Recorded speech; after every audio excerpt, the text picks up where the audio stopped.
Rishi Sunak last night announced a new deal with Europe to tackle the Channel migrants crisis. He said British and EU border terms would be developing a new working arrangement. It came after the PM held talks with European Commission Chief Ursula von der Leyen. Number 10 said they agreed to strengthen the cooperation on migration. UK and EU teams will now discuss the details and operationalisation of the new working arrangement. Mr Sunak said, "I am not going to rest until I stop the boats. We have seen stepped up coordination with the French, and I think that shows we are able to work with other countries." Earlier, Mr Sunak had turned up the heat on EU judges who blocked Rwandan migration flights, and he called for the European Court of Human Rights to be fair. Yeah, that's going to happen, isn't it? Mr Sunak is demanding a change to Rule 39, which apparently stops the expulsion or extradition of people and threatens his vow to end the crossings. He told the Council of Europe summit in Iceland that the UK had a long track record of leading reform at the ECHR.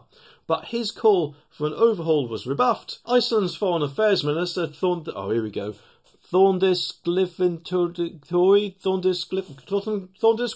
I'll just put it on the screen. Said, "The time we have, we are not using to reform certain articles in the court." Well, of course he's saying he wants to stop the boats, because from what I remember, that was one of his main promises when he became Prime Minister. Although, of course, he has made other promises with shredding the EU laws, but that hasn't exactly planned out as we all thought, has it? Not forgetting, of course, his recent Windsor Framework deal, which, if anything, in my opinion, has actually shackled us more to the EU via the back door of Northern Ireland, hasn't actually gone down well with a lot of people, including myself. So it does actually make me wonder if that deal was some sort of an incentive for the EU to do another deal to actually help out with stopping illegal channel migrants. So he doesn't look like a complete bellend with his stop the boats promise, but to be honest, let's face it, he's not doing a very good job, is he? Well, in my opinion anyway. But hasn't he learnt yet that the more money we send over there to stop this problem hasn't seemed to make much difference yet at all, has it? And the only thing that probably has done in the past has probably made Macron a bit happier, if anything. It just makes me wonder how much more money we are going to have to actually give them for this new deal that he's trying to work out. And whilst he is appearing to go hard on the ECHR and demand an overhaul, I don't think they actually believe him, because let's face it, he does seem to come across as a WEF puppet, doesn't he? And at the end of the day, surely now,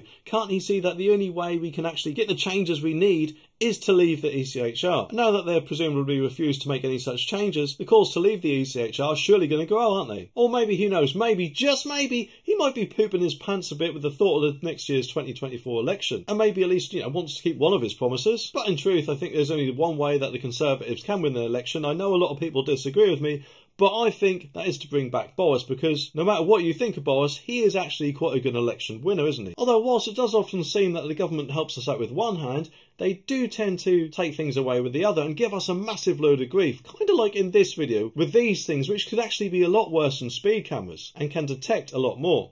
Anyway, subscribe for more and I'll see you in the next one.